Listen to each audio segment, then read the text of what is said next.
Hi everyone, welcome back. As you see right here, we have an accelerator pedal position sensors assembly.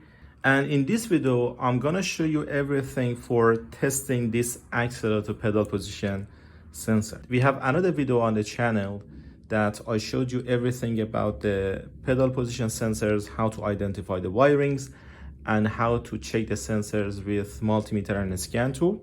But in this video, I'm gonna show you how to test this one on the bench, because sometimes checking this sensor on the dash is gonna be a little difficult because of the position of the sensor. And if you take the sensor off the car, you can check the internal resistance, but you cannot check the sensor output voltage, of course, because it's disconnected from the wiring. So what I will do today in this video, I'm gonna show you how to test this one on the bench by providing the 5-volt supply that we need for the sensor operation using this portable power supply device from FNIRC.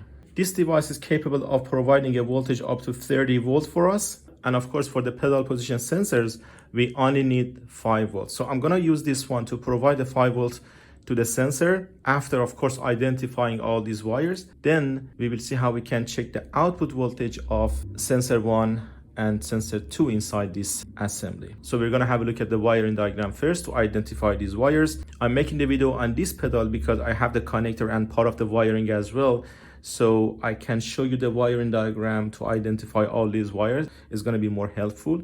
This pedal position sensor is removed from a Nissan. So the wiring diagram that we're gonna look at in a second is gonna be from Nissan, but the operation and design of the pedal position sensors are mostly the same on majority of the cars out there. So before starting the video, if you guys haven't subscribed to the channel yet, please don't forget to subscribe.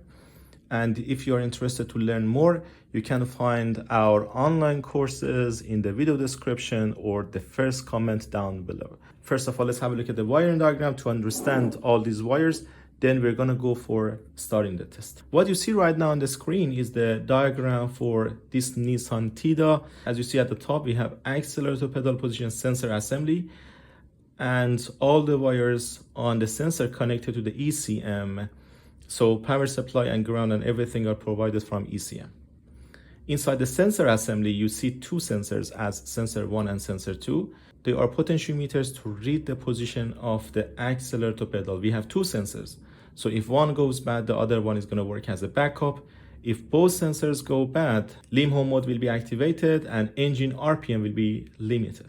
So it's really important to know how to inspect the sensors just in case if you have any fault code on it. As I said, these sensors are potentiometers. So if you focus on sensor 1, you see on sensor 1 we have power supply on pin number 4. This power supply is a 5-volt supply which is provided from ECM, and the other end of the resistor of sensor 1 is connected to ECM through that red wire, pin number 2 on the sensor assembly. That is the ground of the sensor. But the middle pin, pin number 3 on sensor 1, that green wire is the output signal of the sensor. So basically when you press the pedal, that arm on the signal wire is going to move along the resistor, and based on the position of that one, the signal wire is going to pick up different range of voltage. So if that one is located close to the 5 volt, it's going to pick up higher voltage. If it is close to the ground, it's going to pick up lower voltage. It's the same story for sensor 2. Sensor 2 also receives a power supply and the ground, and as you see on sensor 2, pin number 6, the middle one, is the output signal. Considering that each sensor receives a separate power supply and ground, if anything goes wrong with them, you will have a fault code for that specific sensor. On some cases, you might see a common power supply for both sensors or a common ground for both sensors. On that case, if anything goes wrong with the power supply, your engine RPM will be limited because power supply is common. But here, power supply is separate, so there is less chance of such a problem. So anything goes wrong, for example, on sensor 1, we need to check the 5-volt supply on pin number 4, and ground can be inspected as well. But most importantly, for making sure if sensor is working properly or not, we can check the output voltage of the sensor on pin number 3. And we can do it when we are not depressing the pedal and when we are depressing the pedal. So we will see how this voltage is going to change. For more information about the output signals, let's have a look at the specification that we have from the workshop manual. This one is showing the output voltage that we should expect from sensor 1 and sensor 2. So as you see on both sensors, when we depress the pedals, we should have increasing voltage, but they are different from each other. So sensor 1 is going to give us higher voltage than sensor 2. Normally, in majority of the cases that I've seen, sensor 2 is half of the sensor 1. So for example, in this case, if sensor 1 is giving you 4 volt, sensor 2 is going to give you 2 volt. But this is not something completely applicable to all cars. So you might have different range of output voltage on sensor 1 and sensor 2. So the best thing is to have a look at the workshop manual to make sure that you got the correct specification. So it means right now, if I provide the supply, I should get low value on sensor 1 and sensor 2. And if I depress the pedal, I should have increasing voltage on each one of them. And sensor 2 should be almost half of the sensor 1. Back in here, let's have a look at these wires on the sensor. You can see the wiring diagram again on the screen. As you see, pin number 1, this yellow wire is the ground for sensor 2. Pin number 2, this red wire is the ground for sensor 1. Pin number 3, this green wire is the output voltage of sensor 1. Pin number 4, which is purple here, is the power supply for sensor 1. P normally refers to the pink wire, but here we have P on the diagram and the wire here is purple. The next one, pin number 5, which is brown, is the power supply for sensor 2. And the last wire, which is gray, this one is pin number 6, which is the output voltage for sensor 2. So what we will do on the device, we need to adjust the voltage and the current to what we need. This device is not going to use that much current, so I'm going to leave the current on the preset 1 amp that we already have there, but the voltage can be adjusted to anything you want, and in this case we want 5 volts. So you can actually move between the items like this. So for example, if you are here on 5, you can increase or decrease it to whatever you want. When you adjusted everything, you have these 2 probes which are already connected to the outputs. But right now, if I check the power supply over here using the multimeter, positive and negative, as you see, still I don't have any supply. On the side of the device, I have this power button. If I press that one, I have almost 5 volt supply on here, 4.98. So I'm gonna stay on 4.98. This is almost what I want. We're gonna go for testing the sensors one by one. Of course, you can check the sensor's internal resistance. There is nothing wrong with that. You can check the resistance of sensor 1 and sensor 2 with multimeter. But sometimes checking the sensor output voltage is gonna give you more accurate information if sensor is working properly or not. So we're gonna focus on sensor 1 right now. And as I said, on sensor 1, pin number 4, this purple wire is the power supply. So I'm gonna put this power supply right here. I turn the device off for now.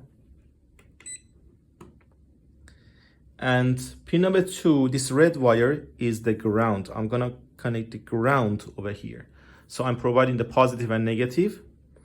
And right now we can go for checking the voltage of sensor 1. Of course, right now I'm gonna put the ground on here as well with this one together.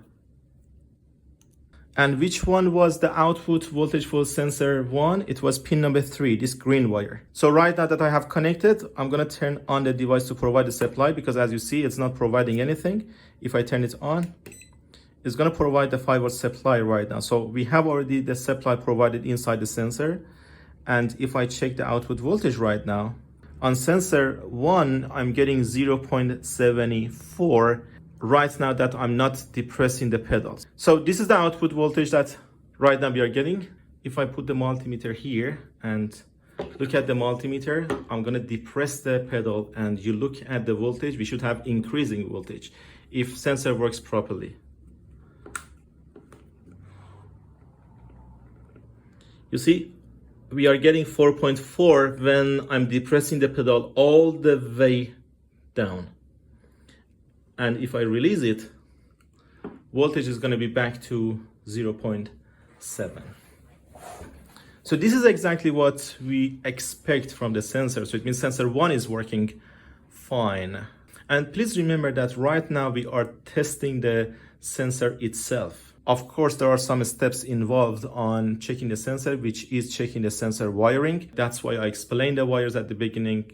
And of course, if you want to see that part, you can watch the other video that we have for accelerator pedal position sensors. You can find the link in the video description. But this is actually how you can check the sensor output signal much easier than inspecting everything under the dash. Let's go for sensor 2. I'm going to turn off the device right now. Based on the diagram on sensor 2, we have pin number 5, this one as power supply. And pin number 1, this yellow wire, is the ground. I'm going to put this one here as well. This is the ground. So we have provided a positive and negative on pin number 5 and 1. And the output voltage is pin number 6, this gray wire. So right now I'm going to turn on the device to provide the 5 volt.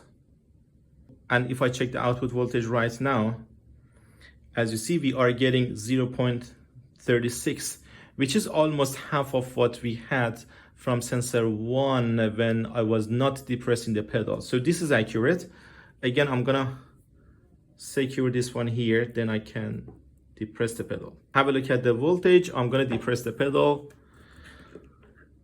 all the way. It's giving us 2.19, which was exactly half of sensor 1 output signal when I was depressing the pedal all the way. So one more time, if we look, this is the voltage when we are not depressing the pedal, and this is the voltage when we are depressing the pedal all the way. So as you see, testing the accelerator pedal position sensor, if you have a device like this, is going to be very helpful. Of course, this device is not only for testing the sensor, it does have many other applications as well. I can use this one for testing some other sensors as well. I will try to make some other videos as well using this one for those sensors that can be tested on the bench using this power supply. But basically what we did here was testing the sensor on the bench to make sure if sensor 1 and sensor 2 are sending proper output voltages on different pedal position. Sometimes when you look at the workshop manual, the only specification you have is the sensor's output voltage. There is nothing like the resistance. So checking the resistance is good, but when you don't have the specification on the workshop manual, it's going to be tricky sometimes to make sure if sensor is performing well or not. But this kind of test is going to give you a clear information about sensor 1 and sensor 2 operation, if they are good or bad. Thank you very much guys for watching. I hope you enjoyed the video. Please don't forget to visit the channel for more videos. And if you enjoyed the video, please don't forget to like it and share it with your friends.